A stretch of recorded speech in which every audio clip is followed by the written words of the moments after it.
Hello, I'm Kobayashi, and today I am going to be talking about popular books I plan on never reading. Of course, I could always change my mind on these, but I don't think so. I'm not throwing shade because I've never read these books. Well, some of the times I am throwing shades because I disagree with the things that they stand for. A Court of Mist and Fury by Sarah J. Maas. I know this is a ridiculously popular book.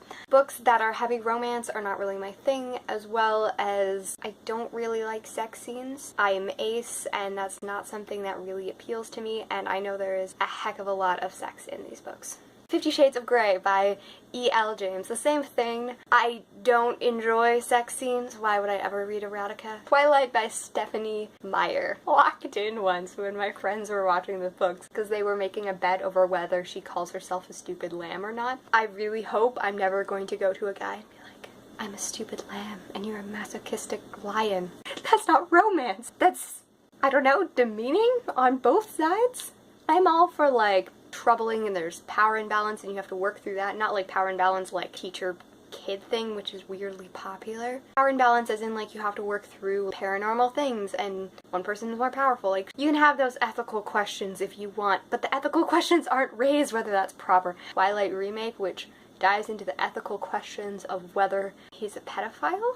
Anna and the French Kiss by Stephanie Perkins. Cheating is never okay, guys. Never. Plus contemporary isn't really my thing. Divergent by Veronica Roth. Spoiler, spoiler, spoiler for the last book. Something that happens with Triss is something that I think is very important to happen to YA heroines, and I almost read it because of that, but then I heard that the way that it was executed wasn't actually that brilliant. Maze Runner is also a series that I won't be reading. I'm not going to read Carve the Mark either because I heard a lot about racism, as well as glorifying self-harm is not okay. I do understand that like if you have blood magic or something like that, it could come in handy. I've been writing something that has to do with blood magic and I'm like, they need their blood, like probably have to cut themselves. But finding out a way to not glorify that. I was also in a used bookstore and saw the second book on this series, The Fates Divided or something. I was like, this book came out, and I did check it out, and I was like, yeah, this is a 2018 book. Why the heck is it in a used bookstore?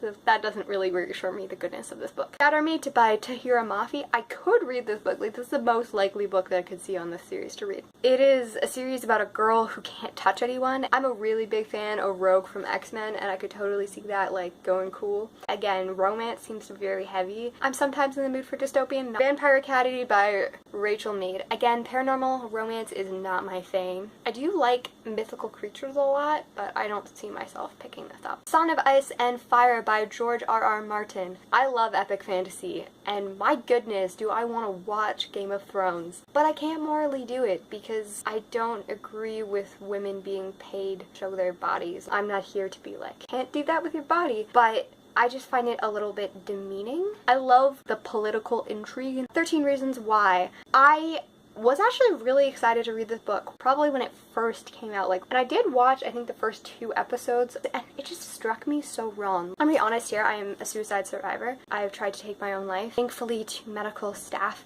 I survived. I would never blame people for that. We do have to understand that the decisions we make affect people, and I'm totally for suicide prevention and reaching out and saying, hey, we need to help people and we need to be more careful with the things that we say and stop bullying.